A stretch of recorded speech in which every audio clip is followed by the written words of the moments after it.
দেখুন আমি যেটা শুনলাম হুমায়ুন কবির জি উনি যে শুক্রবার মানে কালকে যেটা গিয়েছিলেন ফুলপাড়া শরীফে উনি যেটা বললেন মিডিয়ার মুখ দিয়ে শুনলাম যে উনি ওখানে নামাজ পড়ার উদ্দেশ্যে গিয়েছিলেন এবং দাদা হুজুর পীর কেবলা হুজুরের মাজার জিয়ারাত করতে গিয়েছিলেন এবং ফুলপাড়া শরীফের বিশিষ্ট ভাইজানদের সঙ্গে তিনি সাক্ষাৎ করতে গিয়েছিলেন। তিনি সাক্ষাৎ করতে গিয়েছেন, সঙ্গে সঙ্গে আমরা দেখলাম যে উনি নওশাদ সিদ্দিকী ভাইজানের বাড়িতেও ঢুকেছিলেন। নওশাদ সিদ্দিকী ভাইজানের বাড়িতে ঢুকে উনি বেশ কিছুক্ষণ অপেক্ষা করলেন এবং উনি বললেন যে আমি 10 মিনিটের অধিক অপেক্ষা করলাম, তারপরেও কিন্তু নওশাদ সিদ্দিকী বা আব্বাস সিদ্দিকী ভাইজানের সঙ্গে উনি দেখা করতে পারেননি। তিনি এই কথাটা বললেন। এখন বিষয়টা হচ্ছে ফুরফুরা শরীফে তো অসংখ্য মানুষ যায়, হিন্দু মুসলমান সব সম্প্রদায়ের মানুষ যায়।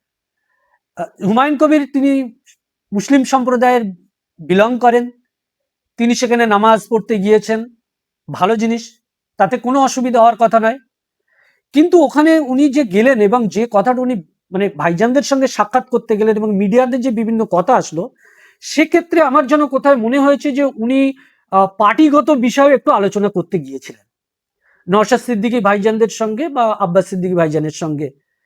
তো যাই হোক, ওখানে নওশাদ ভাইজান বাড়িতে ছিলেন কি ছিলেন না সেটা তো আমি বলতে পারবো না।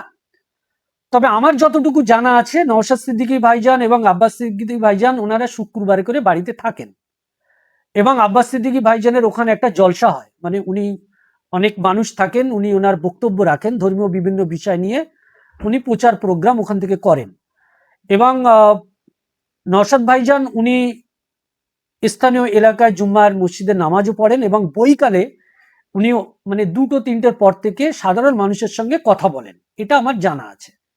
এখন কালকেকার ঘটনাটা কতটা কি হয়েছে, আব্বাস সিদ্দিকী বা নওশাদ সিদ্দিকী ভাইজান হুমায়ুন কবিরজির সঙ্গে দেখা করতে চাননি কি বাড়িতে ছিলেন না বলে দেখা হয়নি, এটা আমি কিন্তু ক্লিয়ার বলতে পারলাম না। দেখুন, দুজনেই আমাদের পশ্চিম বাংলার মানে রাজনীতির দুটো মুখ তৈরি হয়েছে।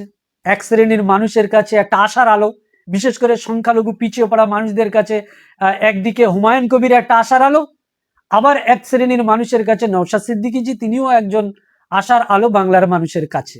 দুজনেই মানুষের কথা বলছে, কিন্তু আমার মনে হয় এই যে দুটো পারস্পরিক শব্দ, এটা একে অপরের থেকে দূরত্ব তৈরি করে। এই শব্দ যে একজনা বলছে আমাকে চিঠি করতে হবে, আর একজনা বলছেন যে আমি চিঠি করব না, আমি তো সরাসরি স্বয়ং এসে কথা বলতে চাইছি, এই দুজনের অবস্থান পরস্পর বিরোধী অবস্থান বলে আমি মনে করছি। এই অবস্থানের কারণে একটা ইগোর জন্ম হবে।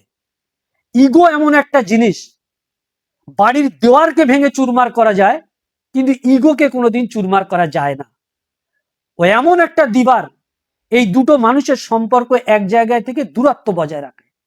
তাই আমি এই দুজনকেই মানে দুজন ভাইজানের উদ্দেশ্যে আমি বলবো, ভাইজান আপনার আমি একজন ছোট ভাই, আপনাদের এই বাংলার মানুষের স্বার্থে যদি একে অপরের মনে করেন যে দুজনে একসঙ্গে জোট হওয়ার দরকার, তাহলে একে অপরের বিপরীতমুখী শর্ত না রেখে আপনার বাড়িতে যদি কেউ যায়, যেমন আপনি তার সঙ্গে কথা বলুন, আর হুমায়ুনজিকেও আমি বলবো হুমায়ুনজি যদি সেটা মনে হয় যে আলোচনা করে চিটি চাপাটি ভাবে করতে হয়, সেটা আপনারা বিচার বিবেচনা করুন।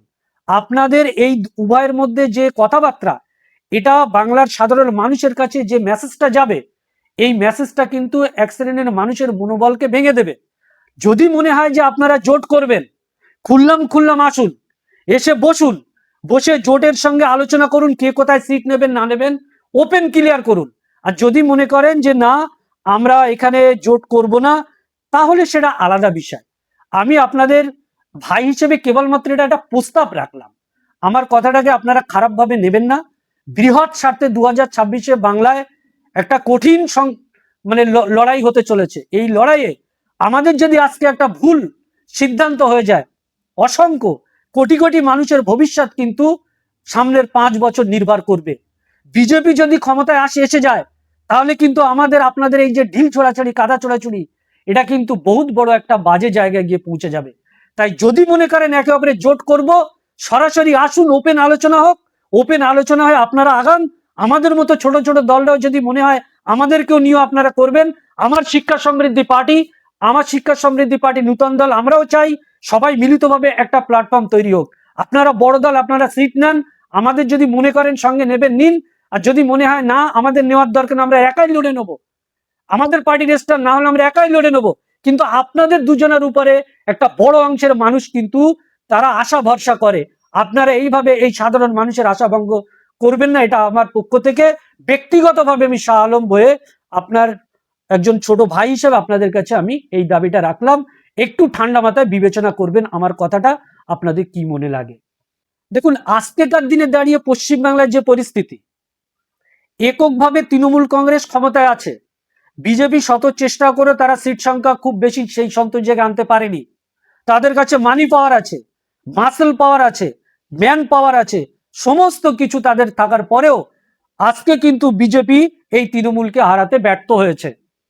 সেক্ষেত্রে এই যে ছোট ছোট রাজনৈতিক দল, তারা যদি এক জায়গায় না হয়, তাহলে কিন্তু এই ভোটগুলো যে যার মতো লড়তে যখন আসবে, ভোটটা ভাগ হয়ে যাবে।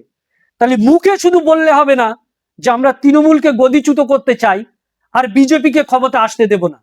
এই মুখে ডায়লগবাজি ছাড়ুন, মুখে ডায়লগবাজি ছেড়ে দিয়ে বাস্তবের মাটিতে এসে দাঁড়াতে হবে। ভোটগুলো যদি মনে করেন আপনার এক কাট্টা করতে হবে, তাহলে সবাইকে একটা প্ল্যাটফর্মে এসে সিট ভাগ করে নিতে হবে এবং একই মঞ্চে সব রাজনৈতিক দলেদের উপস্থিত হয়ে সাধারণ মানুষের কাছে বক্তব্য এবং মেসেজ দিতে হবে। এবং সেই মেসেজটা নির্বাচন কমিশনার যখন ইলেকশন ঘোষণা করবে তার আগে এই সিদ্ধান্ত নিতে হবে। ডেট ঘোষণা হয়ে গেল, আর এইবার কে কোথায় সিট দেবে, কে কোথায় কি করবে, একজনা সিট দিয়েছে আবার অন্য দল সেখানে নমিনেশন করে, যদি এটা হয় তাহলে কিন্তু সমস্ত ফ্লপ হয়ে যাবে। সেই আমরা যে যা ডায়লগবাজি দিচ্ছি, বক্তব্যবাজি দিচ্ছি, সব বৃথা হয়ে যাবে। আমি শিক্ষা সমৃদ্ধি পার্টির পক্ষ থেকে এই সমস্ত সংগঠন বা রাজনৈতিক দলের নেতৃত্বের কাছে আমি করজোড়ে নিবেদন করছি, কি আপনারা যদি মনে করেন ইউনাইটেড লড়বেন, আপনার সেইভাবে লড়ুন। যদি একসঙ্গে না লড়েন, ভোট ভাগ হবে, তৃণমূল ফের সরকারে আসবে, বিজেপি কিছু সিট পাবে, আর আপনারা সবাই আঙুল চুষবেন। এটা আমি দায়িত্ব নিয়ে বলে গেলাম। এটা হচ্ছে ভূতের মুখে রাম রাম, মানে আমরা একটা কথায় ছোটবেলাতে শুনেছি প্রবাদ বাক্যে, ভূতের মুখে রাম রাম। তৃণমূল কংগ্রেসের জন্ম হয়েছে বিজেপির গর্ভে, আরএসএস এর তত্ত্বাবধানে এই তৃণমূলের জন্ম। তৃণমূল কংগ্রেস হচ্ছে আরএসএস এর একটা প্রোডাক্ট। এই তৃণমূল পার্টি নাম দিয়েছে, এই তৃণমূল পার্টির নাম কেবলমাত্র একটা রাজনৈতিক ব্যানারে দিতে হয় বলে দিয়েছে। আসলে হচ্ছে এই পার্টির নাম হচ্ছে এসো করে খাই পার্টি। আমি বারবার বলছি যে তৃণমূল কংগ্রেস হচ্ছে এসো করে খাই পার্টি, আর এই এসো করে খাই পার্টির বিভিন্ন সদস্য আছে। সেই সদস্যদের মধ্যে অভিষেক বন্দ্যোপাধ্যায়ও একজন মেম্বার বলে আমি মনে করি। তৃণমূল কংগ্রেস যখন ক্ষমতায় এসেছিল তার আগে মমতা ব্যানার্জি এই বিজেপির সঙ্গে একসঙ্গে মিলিতভাবে বামফ্রন্টকে হারানোর জন্য তারা জোটবদ্ধ হয়ে রাজনীতির ময়দানে রাজনীতি করেছিল। এই মমতা ব্যানার্জি অটল বিহারী বাজপেয়ীর যে সরকার, সেই সরকারের একজন মন্ত্রী ছিলেন। পশ্চিমবাংলার জমিনে পশ্চিমবাংলার মানুষ যারা আজ থেকে 15 বছর, 11 বছর, 12 বছর আগে যারা রাজনীতি করেছে, তারা পরিষ্কার এই কথা জানে। তাহলে যে তৃণমূল পশ্চিমবাংলায় ক্ষমতায় এসেছে বিজেপির হাত ধরে, আজকে সেই তৃণমূল কংগ্রেস অন্যের উপরে যখন কাদা ছড়ে বা আঙুল তোলে, এটা যেন একটা দ্বিচারিতা হয়ে গেল। হুমায়ুন কবিরও তার মনে হয়েছে সে বিজেপিতে গিয়েছে, যেতেই পারে। রাজনীতিতে কার কোথায় অবস্থান থাকবে সেটা তো আগে বলা যাবে না। এই তৃণমূল কংগ্রেস একসময় কংগ্রেসকে সঙ্গে করে নিয়ে জোটবদ্ধ হয়ে 2011 সালে বাংলার গদিতে এসেছিল। তাহলে আজকে যখন বামফ্রন্ট আর কংগ্রেস একসঙ্গে 2021-এ লড়াই করেছে, তাহলে সাধারণ মানুষ কি বলবে? তৃণমূল কংগ্রেস তাহলে কংগ্রেসকে নিয়ে কেন ঘর করলো না?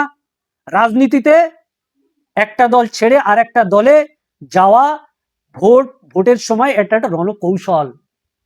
হুমায়ুন কবির তার রাজনৈতিক ক্যারিয়ারকে এস্টাবলিশ করতে গিয়ে সে একটা সময় রাজনৈতিক কৌশল নিয়েছে। তাহলে যেখানে হুমায়ুন কবির যদি দোষী হয়, মমতা ব্যানার্জি বা তৃণমূল কংগ্রেস সমদোষী।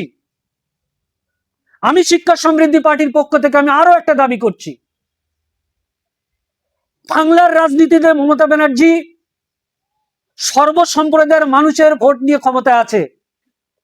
বাংলার সমস্ত মানুষের অর্থনীতি, তার ফান্ডে সমস্ত মানুষের ট্যাক্সের পয়সা এই সরকারের রাজকোষাগারে যায়। সেই রাজকোষাগারের অর্থ নিয়ে মমতা ব্যানার্জি কি করে দুর্গাঙ্গন তৈরি করতে পারে, সেই রাজকোষের পয়সা নিয়ে, জনগণের টাকা নিয়ে মমতা ব্যানার্জি কিভাবে দীঘায় জগন্নাথ ধাম করতে পারে?